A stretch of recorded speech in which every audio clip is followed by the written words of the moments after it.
सड़क दुर्घटना मुआवजा यानी कि ड्राइवर की लापरवाही यात्रियों पर लागू नहीं होगी। सुप्रीम कोर्ट का एक अहम फैसला जो कि 19 सितंबर 2024 को आया है। यह एक लेटेस्ट जजमेंट है जिसमें मुआवजे का अधिकार क्या है और साथ ही साथ सुप्रीम कोर्ट का यह लेटेस्ट जजमेंट जिसमें ड्राइवर की लापरवाही यात्रियों पर लागू नहीं होगी। नमस्कार दोस्तों, स्वागत है आपका हमारे चैनल पे।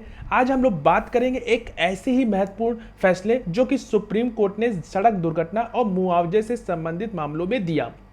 कोर्ट ने साफ कहा कि अगर किसी दुर्घटना में ड्राइवर की लापरवाही होती है तो उसकी जिम्मेदारी उस गाड़ी के यात्रियों पर नहीं डाली जा सकती। आइए विस्तार से जानते इस फैसले के बारे में।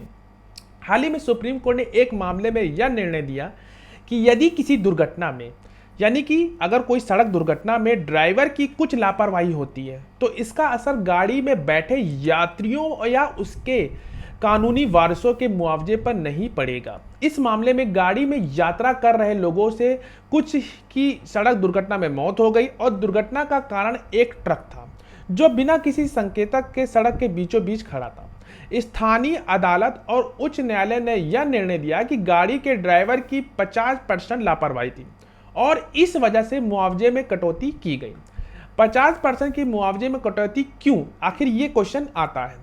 लेकिन सुप्रीम कोर्ट ने इस फैसले को पलट दिया। कोर्ट ने कहा गाड़ी के ड्राइवर की लापरवाही का जिम्मेदारी यात्रियों को नहीं ठहराया जा सकता। जो लोग अपनी जान गंवा चुके हैं उनके परिवार को पूरा मुआवजा मिलना चाहिए।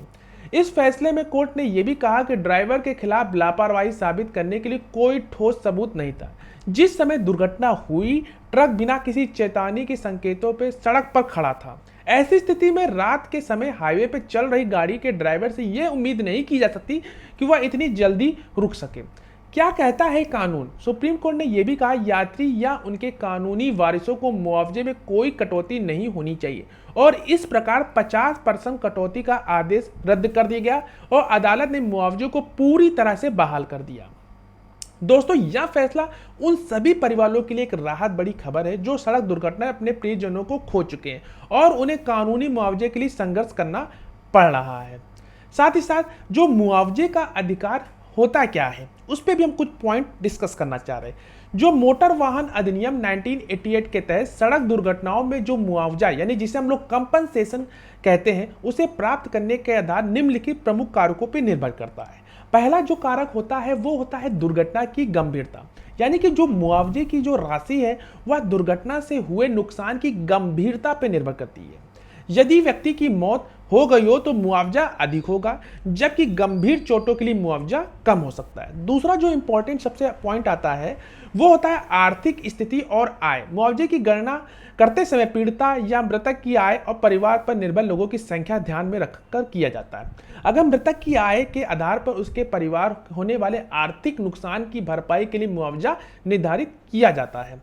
थर्ड नंबर पे आता है चिकित्सा खर्च और पुनर्वास, यानी कि घायल व्यक्ति के इलाज और चिकित्सा खर्चों के मुआवजे में शामिल किया जाता है। इससे अस्पताल के बिल, दवाओं का खर्च और पुनर्वास की जरूरतें यानी अन्य मेडिकल सुरक्षाएं या सुविधाएं शामिल होती हैं। चौथे नंबर पे आता है मानसिक और शारीरिक कष्ट, यानी कि पेन एंड सफरिंग। दुर्घटना के कारण मानसिक और शारीरिक कष्ट, जीवन की गुणवत्ता में कमी या स्थायी विकलांगता के मामलों में मुआवजा दिया जाता है।